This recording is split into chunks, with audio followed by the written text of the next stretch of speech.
Everyone, welcome to Saraswati classes. आज की video में हम वैदिक सभ्यता से संबंधित जितने भी इम्पोर्टेंट क्वेश्चन हैं उन सभी को देखेंगे।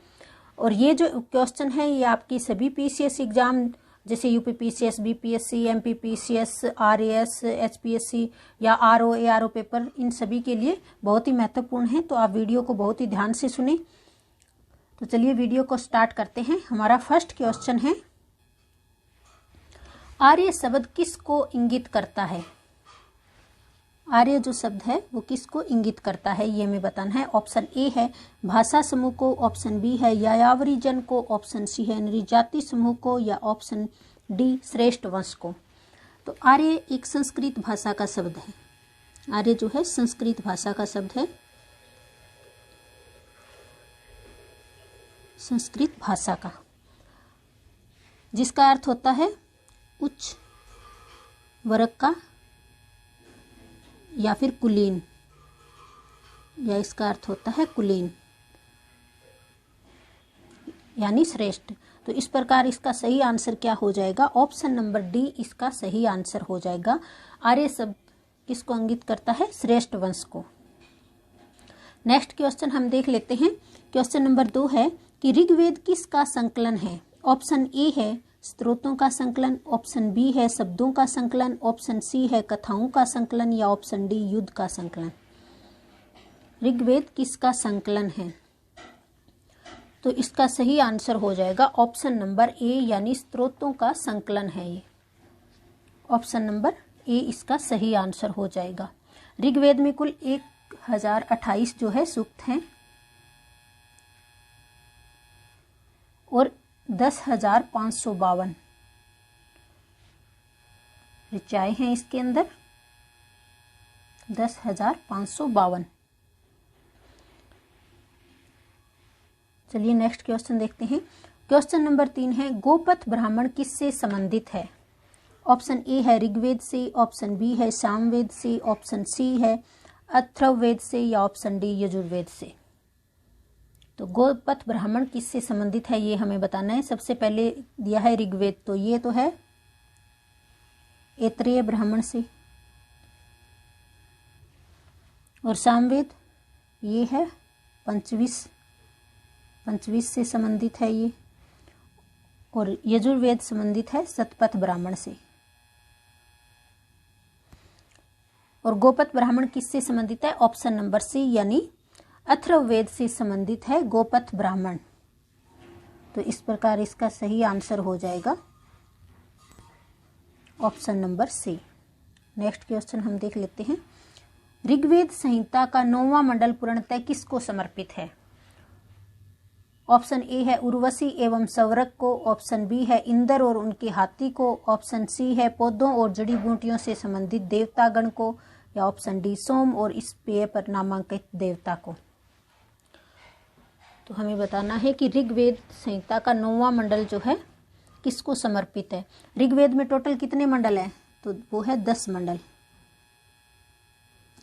उसमें टोटल 10 मंडल है, और 9वें मंडल में टोटल 114 सूक्त हैं, और ये सब के सब किसको समर्पित हैं? सोम को। तो ऑप्शन नंबर डी इसका सही आंसर हो जाएगा, यानी सोम और इसके पेय पर नामांकित देवता को ऋग्वेद संहिता का 9वां मंडल पूर्णतः समर्पित है। नेक्स्ट क्वेश्चन है यज्ञ संबंधी विधि विधानों का पता कहाँ से चलता है? ऑप्शन ए है ब्राह्मण ग्रंथों से, ऑप्शन बी है सामवेद से, ऑप्शन सी है ऋग्वेद से, या ऑप्शन डी यजुर्वेद से। यज्ञ संबंधी विधि विधानों का पता कहाँ से चलता है? तो इसका सही आंसर हो जाएगा यजुर्वेद। आप इसको यहाँ से भी याद रख सकते हैं, जैसे यज्ञ और यजुर्वेद ये सेम नाम है, तो आपको याद रह जाएगा कि यज्ञ संबंधी जितने भी विधि विधान हैं वो किस में है? यजुर्वेद में। जैसे ऋग्वेद में क्या है? प्रार्थना आदि, और सामवेद किससे संबंधित है? ये संगीत से। वैसे ही अथर्ववेद किससे संबंधित है? जैसे अंधविश्वास, टोना टोटका, कर्मकांडों से संबंधित है। क्वेश्चन नंबर 6 है निम्नलिखित में से किसका संकलन ऋग्वेद पर आधारित है? ऑप्शन ए है अथर्ववेद पे, ऑप्शन बी है सामवेद पे, ऑप्शन सी है यजुर्वेद का, और ऑप्शन डी उपयुक्त सभी का। यानी किसका संकलन जो है ऋग्वेद पे आधारित है, हमें ये बताना है। क्वेश्चन नंबर 6 का सही आंसर क्या होगा? ऑप्शन नंबर बी, यानी सामवेद का। सामवेद में टोटल 1875 ऋचाएं हैं, जिसमें कहा जाता है कि 75 ऋचाओं को छोड़कर बाकी सभी की सभी जो है 75 ऋचाएं इसमें अलग है, बाकी सभी की सभी वही है जो कि ऋग्वेद में है। क्वेश्चन नंबर 7 है, भारत की किस स्थल की खुदाई से लौह धातु के प्रचलन के प्राचीनतम प्रमाण मिले हैं? ऑप्शन ए है कौशाम्बी से, ऑप्शन बी है अंतरजी खेड़ा से, ऑप्शन सी है हस्तिनापुर से, या ऑप्शन डी गंधार से। तो भारत में किस स्थल की खुदाई से लौह धातु के प्रचलन के प्राचीनतम प्रमाण मिले हैं? तो इसका सही आंसर हो जाएगा ऑप्शन नंबर बी, यानी अंतरजी खेड़ा से। यहाँ से लौह युगीन संस्कृति के अवशेष प्राप्त हुए हैं। साथ में यहाँ पे जो धातु शोधन में प्रयुक्त होने वाली भट्टियां होती है वो भी मिली है, जिससे यह पता चलता है कि यहाँ लौह धातु को गलाने का कार्य भी होता था। नेक्स्ट क्वेश्चन देख लेते हैं, वैदिक नदी अस्किनी की पहचान निम्नलिखित नदियों में से किस एक के साथ की जाती है? ऑप्शन ए है रावी नदी, ऑप्शन बी है झेलम नदी, ऑप्शन सी है चेनाब नदी, या ऑप्शन डी ब्यास नदी। यानी इनमें से कौन सी वो नदी है जिन्हें वैदिक युग में अस्किनी नाम से जाना जाता था? रावी नदी को किस नाम से जाना जाता था? परुषणी नदी के नाम से। इसका सही आंसर हो जाएगा ऑप्शन नंबर सी, यानी चेनाब नदी को अस्किनी के नाम से जाना जाता था वैदिक युग में। नेक्स्ट क्वेश्चन हम देख लेते हैं, निम्नलिखित में से कौन सी वह विदुषी थी जिसने कुछ वेद मंत्रों की रचना की थी? वैदिक साहित्य में कुछ ऐसी विदुषी स्त्रियों का उल्लेख मिलता है जिन्होंने वेद मंत्रों की रचना की थी, जैसे अपाला, घोषा,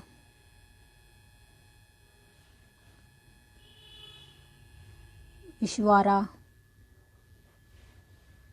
और लोपामुद्रा। लोपामुद्रा किसकी पत्नी थी? तो ये थी अगस्त्य ऋषि की पत्नी। ये अगस्त्य ऋषि की पत्नी थी।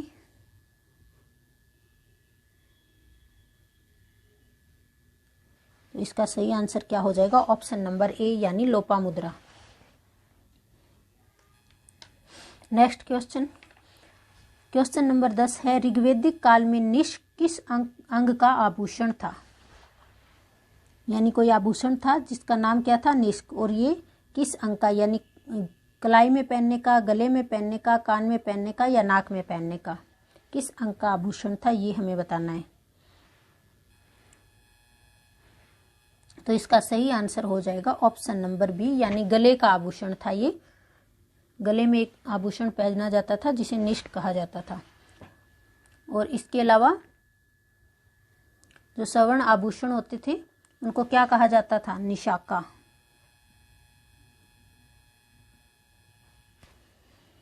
और निष्क गले का आभूषण था। नेक्स्ट क्वेश्चन है, निम्नलिखित में से कौन सा अभिलेख ईरान से भारत में आर्यों के आने की सूचना देता है? ऑप्शन ए है शाहबाजगढ़ी अभिलेख, ऑप्शन बी है जूनागढ़ अभिलेख, ऑप्शन सी है बोगजकोई अभिलेख, या ऑप्शन डी मानसेहरा अभिलेख। यानी किस अभिलेख से हमें पता चलता है कि आर्य भारत में ईरान से होते हुए आए थे? तो इसका सही आंसर क्या हो जाएगा? ऑप्शन नंबर सी, यानी एशिया माइनर पर स्थित 14वीं शताब्दी ईसा पूर्व, 14वीं शताब्दी ईसा पूर्व जो है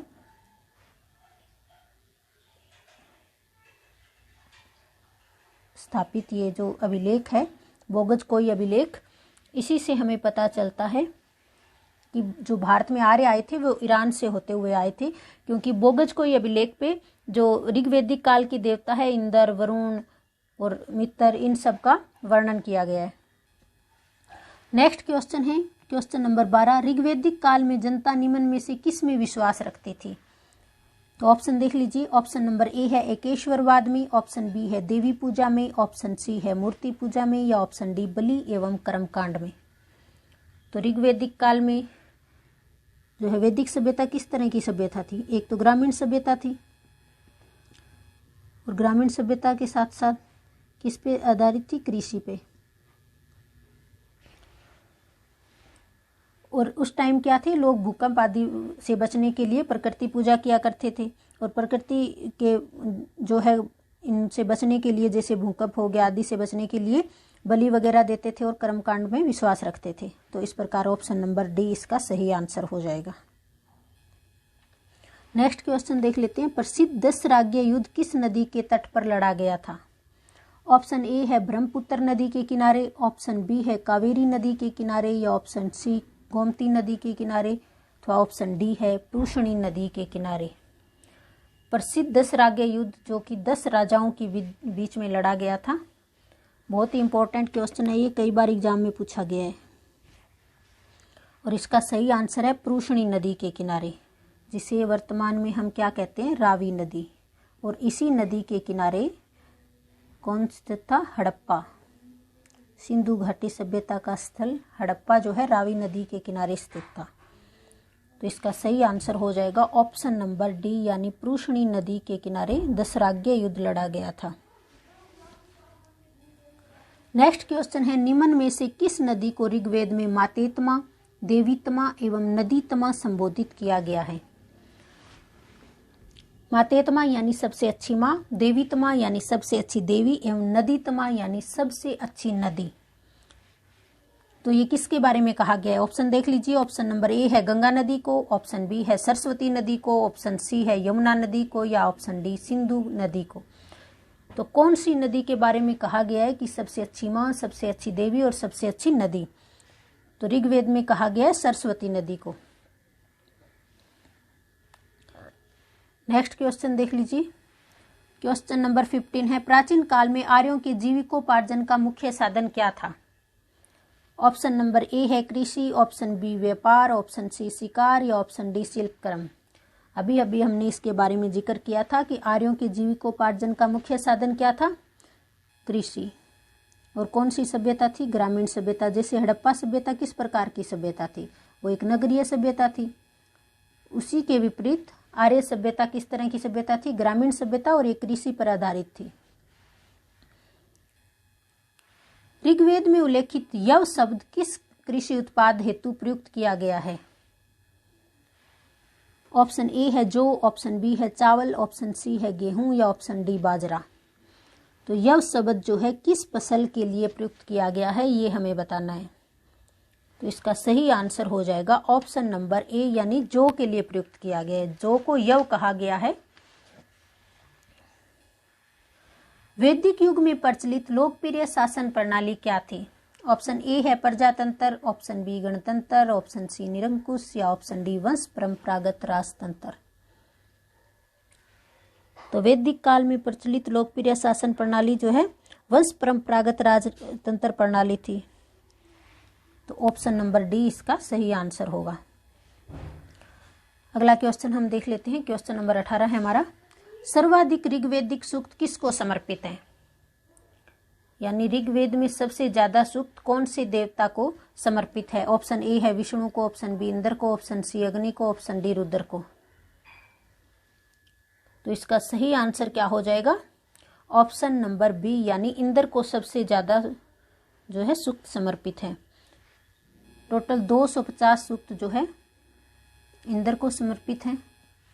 इंद्र को वर्षा का देवता भी कहा जाता है, वर्षा का देवता। दूसरे नंबर पर कौन थे? अग्नि। और अग्नि को कितने सूक्त? अग्नि को 200 सूक्त समर्पित हैं।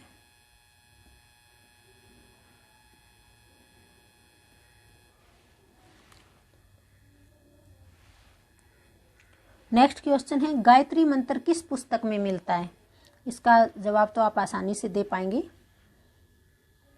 भगवत गीता में, महाभारत में, ऋग्वेद में, या मनुस्मृति में। तो ऋग्वेद का वर्णन किस पुस्तक में है?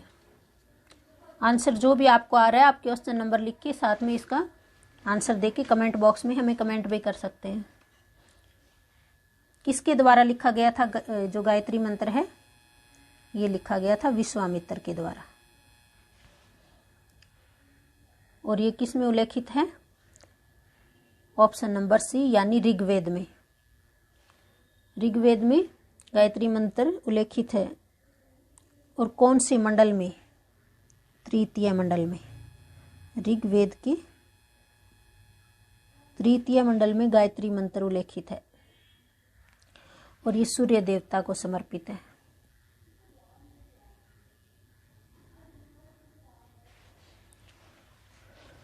चलिए अगला क्वेश्चन हम देख लेते हैं। क्वेश्चन नंबर 20 है, तमसो मां ज्योतिर्गम्य कथन कहाँ से लिया गया है? तमसो मां ज्योतिर्गम्य का अर्थ है अंधकार से प्रकाश की ओर। अंधकार से प्रकाश की ओर।